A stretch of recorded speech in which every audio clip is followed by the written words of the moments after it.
This month in WWE, we've seen the prodigal son return, we've seen former NXT friends at each other's throats, and we've seen the build-up to what may be the most booed main event in WrestleMania history.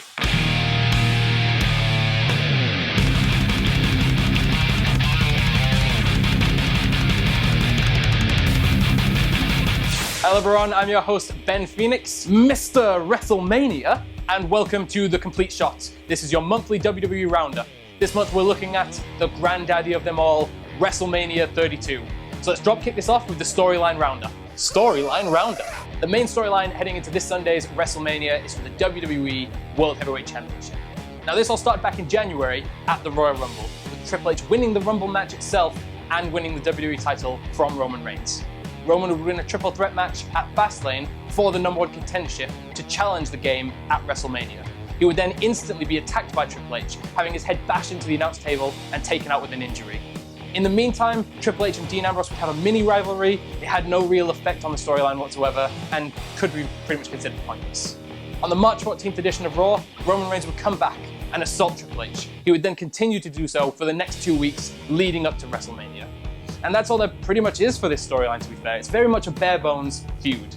Hopefully the match itself delivers on the night, we will see. The other big feud heading into this Sunday's event is between Shane McMahon and The Undertaker. This all started the night after Fastlane, with Vince McMahon presenting Stephanie, his daughter, with a Legacy of Excellence award. Shane McMahon would make his long-awaited Raw return, interrupting the ceremony and demanding control of Raw from his father. Vince would agree to this, but only if Shane would win one match at WrestleMania against The Undertaker, inside Hell in a Cell. Now Shane would agree to this, he had nothing to lose, but everything to gain. The problem with this storyline is that we don't know why The Undertaker is fighting for Vince McMahon. Shane's doing it because he could gain control of Raw, not only big for the company, but for the fans. But The Undertaker's still a mystery. Even with all the build-up, we don't have a clue as to why he's fighting. Still a very much underdeveloped storyline, but it should be one hell of a match at WrestleMania. What the hell are you thinking, Shane? Undertaker on the move! Undertaker's out cold! Shane's on the top rope! Shane's on the top rope! The last feud we're going to be talking about today is for the WWE Divas Championship, or should I say, Women's Championship? Now this started back in February, with Sasha Banks and Becky Lynch facing off with each other in a #1 contenders match to see who would face Charlotte at WrestleMania for the Divas title. The match would end in a double pin, and so a rematch was scheduled for SmackDown. This match would end in a no contest when Charlotte got involved and attacked both competitors. Now the match then was scheduled as a triple threat at WrestleMania between Charlotte, Becky Lynch, and Sasha Banks for the Divas title. Still very much a poorly developed storyline, but the match itself promises to be excellent, with 3 of NXT's former 4 horsewomen. Facts and history. Here's a few facts and trivia pieces from WrestleMania's history that you guys may not know.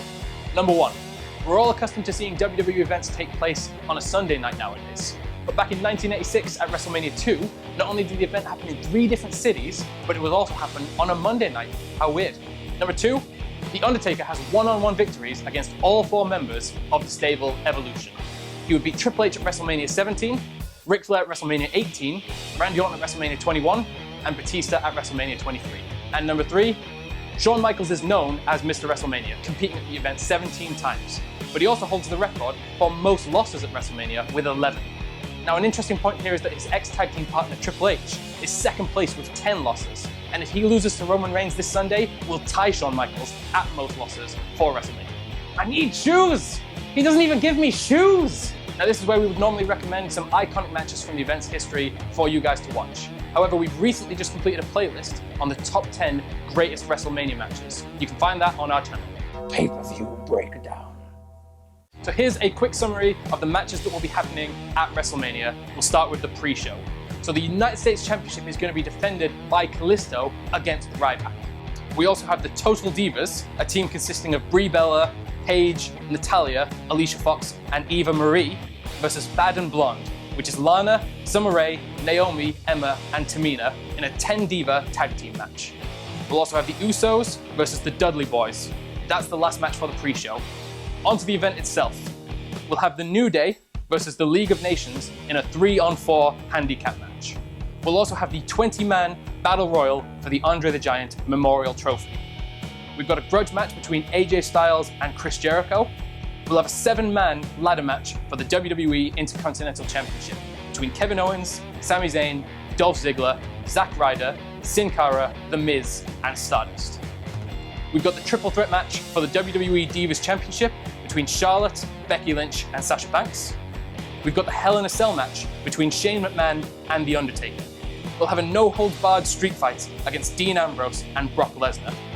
And finally, we'll have the WWE World Heavyweight Championship match between Triple H and Roman Reigns as the main event.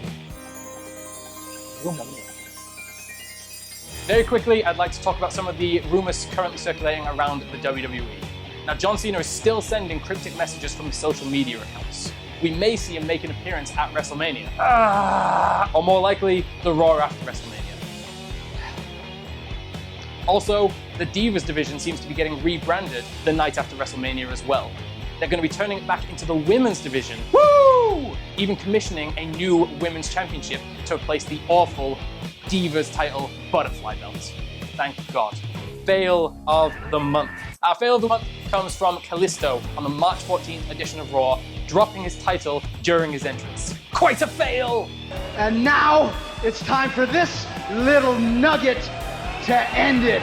And that was your complete shot for WrestleMania 32 on April 3rd. I hope you all enjoyed the video. Please remember to check out our reactions following the event. Also, the next time WWE will be on pay-per-view will be May 1st with Payback. We will see you there.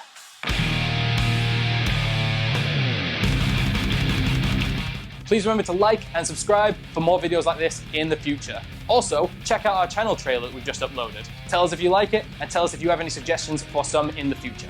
Our channel, and I fucked this up. We'll do this again, but for you guys. We're gonna do this for you guys. Tell me if you enjoy it, tell us if you don't like it, and recommend what you can do in the future. Don't tell us if you don't enjoy it. I'll do that again. Don't tell us. We don't want to know. We don't like criticism. Praise, not criticism. Praise.